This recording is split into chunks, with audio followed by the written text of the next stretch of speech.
नमस्कार। आज हम कारगिल युद्ध से जुड़ी एक वीरता की एक कहानी पर थोड़ी विस्तार से बात करेंगे। जी। हमारे पास एक लेख है जो राइफलमैन संजय कुमार के शौर्य के बारे में बताता है। आज हम समझना चाहेंगे कि वो क्या खास घटनाएं थीं जिनकी वजह से उन्हें इतनी पहचान मिली। बिल्कुल, ये कहानी है संजय कुमार की। हिमाचल प्रदेश से है, बिलासपुर जिले से। और लेख के हिसाब से वो 1996 में 13th battalion Jammu and Kashmir rifles मतलब 13 जैकरिफ उसमें भर्ती हुए थे। तो बात है 4 जुलाई 1999 की। कारगिल युद्ध चल रहा था। राइफलमैन कुमार उस टीम के लीडिंग स्काउट थे, मतलब वो जो सबसे आगे चलते हैं ना। हाँ, जो रास्ता देखते हैं, खतरा भांपते हैं। हाँ, तो उनको मुश्को घाटी में .4875 पर एक जगह थी, एरिया फ्लैट टॉप, उस पर कब्जा करने का काम मिला था। और ये कोई आसान काम नहीं था। वो चोटी बहुत अहम थी। तो वहां क्या हुआ? टुकड़ी जैसे ही आगे बढ़ी, एक दुश्मन का मजबूत बंकर था, उसे संगर भी कहते हैं। वहां से बहुत तेज लगभग ऑटोमेटिक हथियारों से फायरिंग होने लगी। अच्छा। और इस गोलीबारी ने पूरी भारतीय टुकड़ी को वहीं रोक दिया। आगे बढ़ना मुश्किल हो गया था।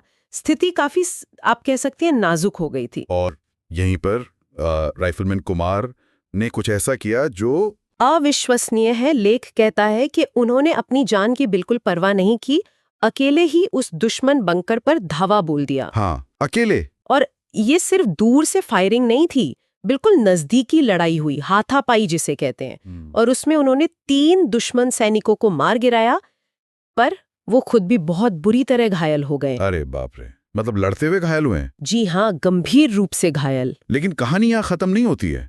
बुरी तरह घायल होने के बाद भी उनका हौसला देखिए। लेख बताता है कि वो रुके नहीं, दूसरे दुश्मन बंकर की तरफ बढ़ गए। सोचिए जरा, दुश्मन सैनिक भी शायद चौंक गए होंगे।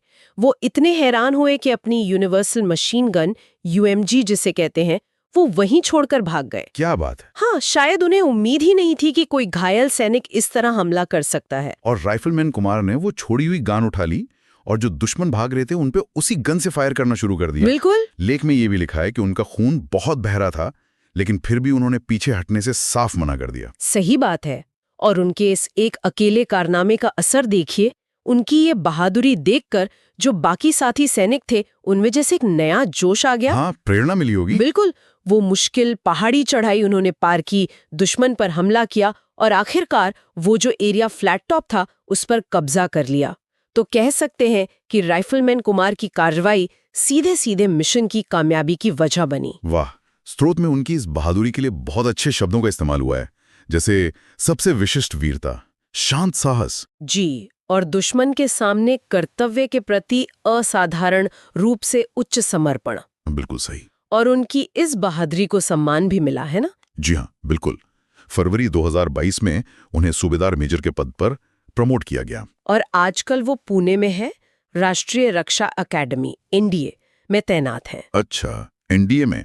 वहां वो नए कैडेट्स को प्रेरित कर रहे होंगे? यकीनन, अपनी कहानी से, अपने उदाहरण से। तो इस पूरी कहानी से हम क्या सीख सकते हैं?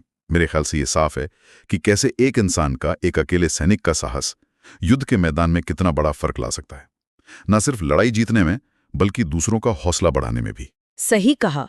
और ये एक सवाल भी खड़ा करता है कि आखिर इतनी हिम्मत आती कहाँ से है जब मौत सामने खड़ी हो? क्या ये सिर्फ ड्यूटी की भावना है, या इसके पीछे कुछ और भी है? कोई अंदरूनी ताकत, कोई व्यक्तिगत विश्वास? ये जो निस्वार्थ भाव से जान दे देने की हिम्मत है, इसका स्रोत क्या है? ये सोचने वाली बात है। बिल्कुल, ये एक गहरा सवाल है जिस पर विचार किया जाना चाहिए।